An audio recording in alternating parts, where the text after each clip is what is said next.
அனைத்து உரிமை குரல் நண்பர்களுக்கும் வணக்கம். தற்போது தமிழ்நாட்டு அளவில் நம்பர் 1 ட்ரெண்டிங்கான ஒரு ஆளாக காளியம்மாள் மாறி இருக்காங்க. இதற்கு பின்னணியில் என்னென்ன விஷயங்கள் இருக்கு அப்படின்றத இந்த வீடியோல முழுமையாக பார்க்க போறோம். வாங்க பார்க்கலாம். நாம் தமிழர் கட்சியில ஒரு முக்கிய முகமான காளியம்மாள் பார்த்தீங்கன்னா தற்போது கட்சியிலிருந்து விலகி இருக்கிற ஒரு நியூஸ் தான் தமிழ்நாட்டு அளவில் மிகப்பெரிய பேசும் பொருளாக மாறி இருக்கு அப்படின்னே சொல்லலாம். நாம் தமிழர் கட்சியில சீமானுக்கு அடுத்தபடியாக மக்கள் பெரிதளவில் விரும்பக்கூடிய ஒரு நபராக இருந்த காளியம்மாள் திடீரென கட்சியிலிருந்து ஏன் விலகிட்டாங்க அப்படின்ற ஒரு கேள்விக்கு பல நாம் தமிழர் கட்சியுடைய நிர்வாகிகள் பதிலளித்த வண்ணம் இருந்துட்டு இருக்காங்க. குறிப்பாக நாம் தமிழர் கட்சியில கொஞ்ச நாளாகவே காளியம்மாளுக்கு ஏகப்பட்ட முரண்பாடுகள் இருக்கு அப்படின்னும் சீமான் பிசிறுன்னு சொல்லிய ஒரு சர்ச்சை தான் பார்த்தீங்கன்னா தற்போது கட்சியிலிருந்தே காளியம்மாள் விலகிறதுக்கு ஒரு பெரிய அஸ்திவாரமாக மாறும் அப்படின்னு யாருமே எதிர்பார்த்திருக்க மாட்டாங்க அப்படின்னே சொல்லலாம்.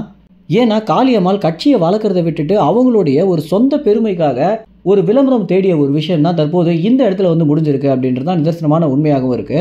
காளியம்மாள் கொஞ்ச நாளாகவே கட்சியில ஏகப்பட்ட பிரச்சனையை சந்திச்சுட்டு வந்துட்டு இருக்காங்க அப்படின்னும் கட்சியோட அலுவலகத்திற்கு வருவதற்கே அவங்களுக்கு மனம் இல்லாம போயிடுச்சு அப்படின்னும் காளியம்மாளை தன்னுடைய சொந்த சகோதரியாக சீமானவர்கள் பார்த்துட்டு இருந்தாரு. ஆனா காளியம்மாள் இப்படி ஒரு முடிவு எடுப்பாங்க அப்படின்னு நாங்க கொஞ்சம் கூட எதிர்பார்க்கல அப்படின்னு நாம் தமிழர் கட்சியில காளியம்மாளுக்கு நெருக்கமாக இருந்த பல நிர்வாகிகள் பார்த்தீங்கன்னா இந்த ஒரு ஸ்டேட்மெண்ட் சொல்லியிருக்காங்க.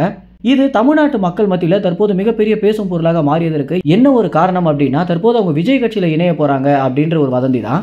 காளியம்மாள் கட்சியிலிருந்து விலகியதற்கு என்ன காரணம் அப்படின்றத ஒரு பெரிய பேராகிராஃபாக அபிஷியல் அக்கௌண்ட்லேயே பார்த்தீங்கன்னா போட்டிருக்காங்க. கட்சியிலிருந்து விலகினாலும் தமிழ் தேசிய சிந்தனையோடு தான் நான் பயணிப்பேன் அப்படின்றத முடிச்சு நாம் தமிழர் அப்படின்னு கூட தன்னுடைய உரையில சொல்லியிருக்காங்க.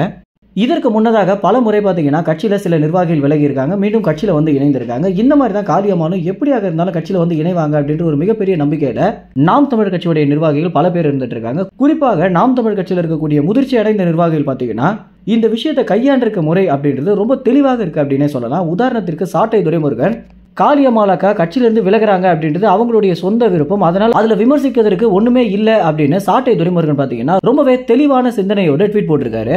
மற்றும் பல நிர்வாகிகள் காளியம்மாளுடைய இந்த முடிவிற்கு எந்த ஒரு நெகட்டிவ் ரிவ்யூஸும் கொடுக்காம அது அவங்களுடைய சொந்த விருப்பம் அப்படின்னு சீமான் போலவே பதிலளிச்சுட்டு வந்துட்டு இருக்கிறது அப்படின்றது உண்மையிலேயே நாம் தமிழர் கட்சி மேல ஒரு மிகப்பெரிய மரியாதை உண்டு பண்ணுது அப்படின்னு நான் சொல்லணும்.